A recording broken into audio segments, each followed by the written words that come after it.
The narrative around a certain Liverpool star looks done, a farewell tour, a contract ticking down, an inevitable summer exit. But suddenly, everything has changed. Let's break this down. There is so much to discuss in today's video, so be sure to like the video and subscribe to the channel for daily Liverpool content. Liverpool's 3-1 win over Crystal Palace wasn't just another 3 points. It may have just sparked a stunning twist nobody saw coming. Andy Robertson, making his second consecutive start, didn't just perform, he delivered. A brilliantly taken goal, his third start in 4 games, and a reminder of exactly why he's been one of the club's most trusted leaders, and crucially, why writing him off might have been premature. Because here's where it gets interesting. For months under Arne Slot, Robertson had been on the fringes, starting just 15 of the previous 49 matches.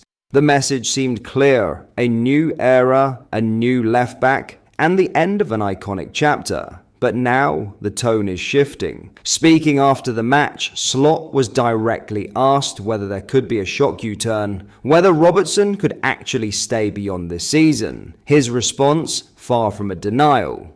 I don't think it's the moment to talk about that. I think it's the moment to talk about how important his goal was and how important the win for the team was. The fans appreciate him a lot, and he appreciates the club and the fans a lot as well. Let's see what the future brings, but this moment in time should be all about his goal because he doesn't score that many of them. That's not a goodbye. That's a door left slightly open. And when you look deeper, the situation becomes even more fascinating. Yes, Robertson is expected to leave. Yes, there's serious interest, with Tottenham Hotspur reportedly circling ahead of a potential free transfer. But inside Liverpool, there's a growing reality. Replacing Robertson isn't simple. Even with Milos Kerkez brought in as the long-term successor, the transition hasn't been seamless. 2 goals and 2 assists in 44 games is solid, but it's not Robertson levels, because Robertson isn't just a left-back. He's one of the greatest creative defenders in Premier League history, racking up 60 assists, second only among defenders. That kind of output, leadership, and experience, you don't just replicate it overnight. So now Liverpool face a genuine dilemma.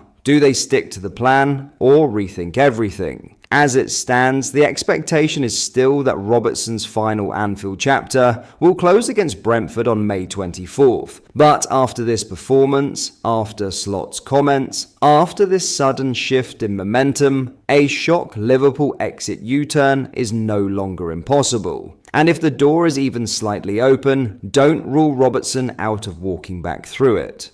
What do you think? Should Liverpool keep Robertson for another season, or is it the right time to move on? Drop your thoughts in the comment.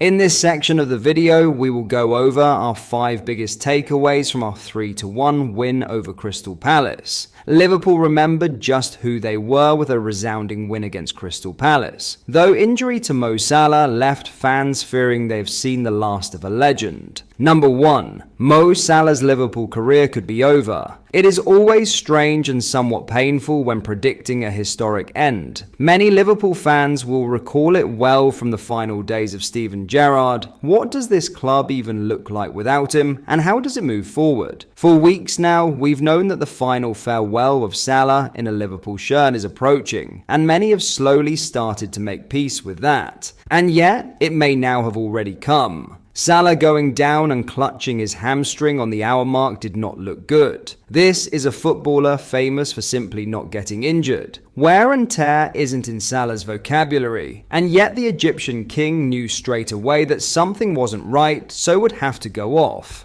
What came next was most concerning. The delayed exit, the long-drawn stare at all 4 of Anfield's corners as the applause rained down. Everyone will obviously hope otherwise, but this could have been Salah's final ever run out in the famous red shirt. A legacy all but unrivaled. Number 2. Freddie Woodman, an unlikely hero. The role of the number 3 goalkeeper is a curious one. Most of the time these guys never ever play. They exist in case of a hypothetical that will never happen. Just ask Scott Carson at Man City for so many years. But on Saturday, Woodman knew well in advance he was going to have to be front and centre, and he certainly did not disappoint. Huge credit is due to the former Newcastle man, who fed off the energy of the crowd chanting his name and turned in a seriously impressive performance. Numerous first-half saves had the Kop in voice before a remarkable reflex save down low to deny Jean-Philippe Mateta led to him starting a counter which saw Andy Robertson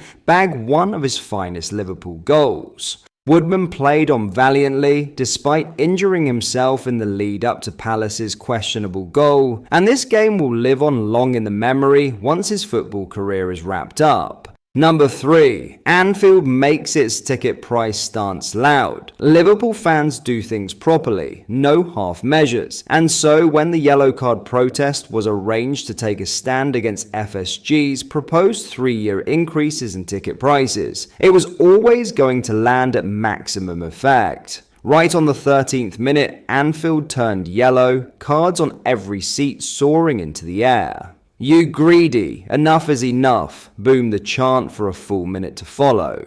TV cameras panned perfectly to the sheepish face of CEO Billy Hogan in the stands, while his entourage shared smiles and forced spontaneous conversation. Not a good look for the hierarchy, and the huge Boston Globe banner on the Kop imploring John Henry to listen to the fans sure hit the spot. Now we wait to see what comes next. Number 4. Adam Wharton's Anfield audition shows promise and uncertainty. It is no secret that Liverpool are interested in Adam Wharton. The England international is set to be flogged to the highest bidder by Palace this summer, as they seek once more to ease their financial concerns. It's clear Wharton has many attractive traits to his game, the sort of player who managers would love to get their hands on and craft into a multi-functioning high performer. But here, against a Liverpool midfield which was on the whole rather pedestrian, Wharton failed to grip the battle and bend the game to his will.